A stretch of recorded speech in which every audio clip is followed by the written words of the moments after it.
जय हिंद साथियों, हमारे परिवार बिहारी क्लासेस में आपका शुभ स्वागत है। तो आज हम एसएससी एमटीएस एग्जाम के आने वाले टॉप 25 एक्सपेक्टेड क्वेश्चन को एक्स्ट्रा फैक्ट के साथ देखेंगे। यह सभी प्रश्न पिछले 36 शिफ्ट में पूछे गए प्रश्नों के बेसिस के आधार पर आपके लिए तैयार किया गया है। साथियों, आप सभी इन प्रश्नों को प्रैक्टिस करके जाएं। इस वीडियो में हर वो प्रश्न टाइप देखने को मिलेगा जो टीसीएस सभी शिफ्टों में सवाल पूछ रहा है। इसे प्लीज़ आप पूरी वीडियो को देखें, अंत तक देखकर जाएं। और देर ना करते हुए हम जल्दी से इस वीडियो को शुरू करते हैं। तो पहला प्रश्न देखते हैं दोस्तों, विश्व की सबसे लंबी पर्वत श्रेणी कौन सी है? तो एंडीज पर्वत विश्व की सबसे लंबी पर्वत श्रेणी है जो कि दक्षिण अमेरिका महाद्वीप में स्थित है। और एंडीज पर्वत की सबसे ऊंची चोटी का नाम पूछा जाता है तो माउंट एकांकागुआ एंडीज पर्वत की सबसे ऊंची चोटी है। दूसरा प्रश्न देखते हैं, India the mother of democracy पुस्तक किनकी रचना है? तो यह पुस्तक धर्मेंद्र प्रधान जी की है, India the mother of democracy. और एक्स्ट्रा फैक्ट याद रखेंगे, द लाइट वी कैरी, यह पुस्तक किनकी है? तो मिशेल ओबामा जी की पुस्तक है द लाइट वी कैरी। तीसरा प्रश्न देखते हैं दोस्तों, जेली के निर्माण हेतु कौन सा फल सर्वाधिक उपयुक्त है? तो अमरूद फल गुआवा को हम जेली के लिए सबसे उपयुक्त फल मानते हैं।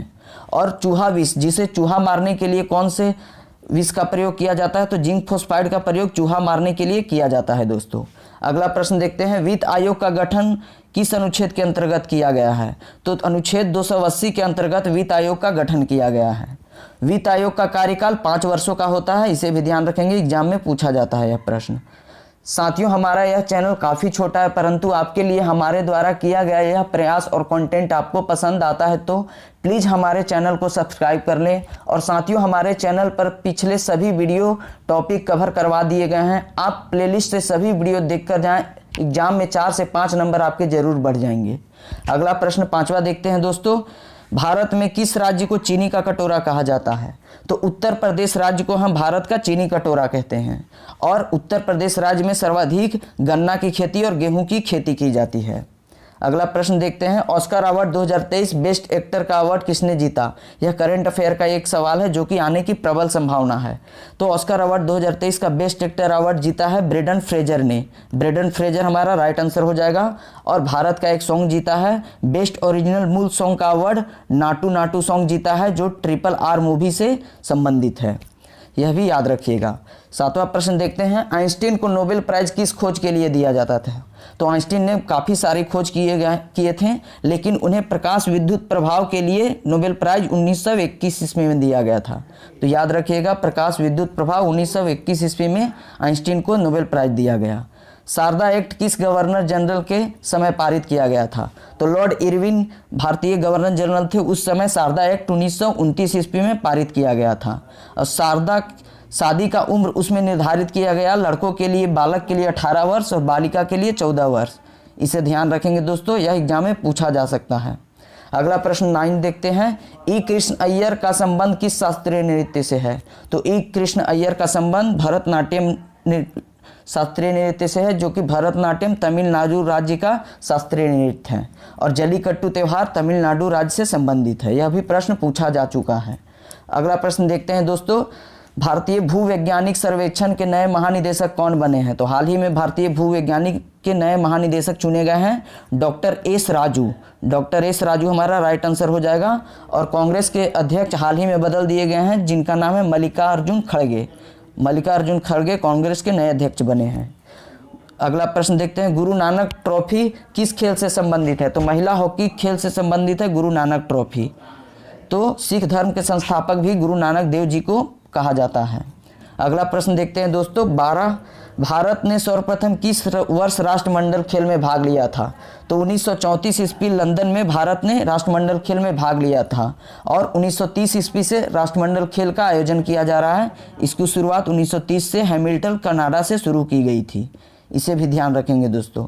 अगला प्रश्न देखते हैं, जुगनू की चमक किस एंजाइम के कारण होती है? तो ल्यूसीफेरस नामक एक एंजाइम है जिसके वजह से जुगनू में चमक होती है। तो ल्यूसीफेरस हमारा राइट आंसर हो जाएगा। और लाल मिर्च तीखी क्यों होती है? तो यह प्रश्न पूछा जाता है जो कि केमिस्ट्री का एक प्रश्न है। लाल मिर्च तीखी होती है कैप्सेसिन एंजाइम के कारण। कैप्सेसिन के कारण लाल मिर्च तीखी होती है।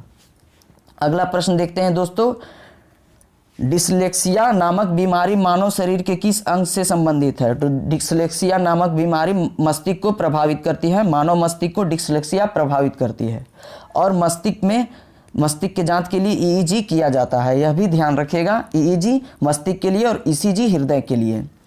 15वां प्रश्न, हिंदुस्तान रिपब्लिकन एसोसिएशन की स्थापना किस वर्ष की गई थी?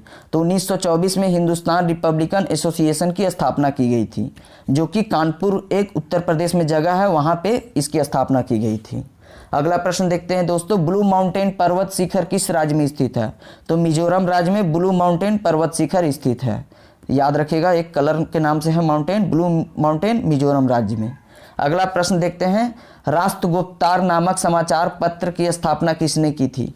तो दादा भाई नौरोजी राष्ट्रगुप्तार नामक समाचार पत्रिका की संपादन किए थे। दादा भाई नौरोजी एक पारसी समुदाय के क्रांतिकारी नेता थे और वयोवृद्ध महापुरुष के नाम से दादा भाई नौरोजी को जाना जाता है। यह भी प्रश्न पूछा जाता है, grand old man of India, तो दादा भाई नौरोजी राइट आंसर हो जाएगा। अगला प्रश्न देखते हैं दोस्तों, नाटो में कौन सा 31वां सदस्य देश शामिल हुआ है?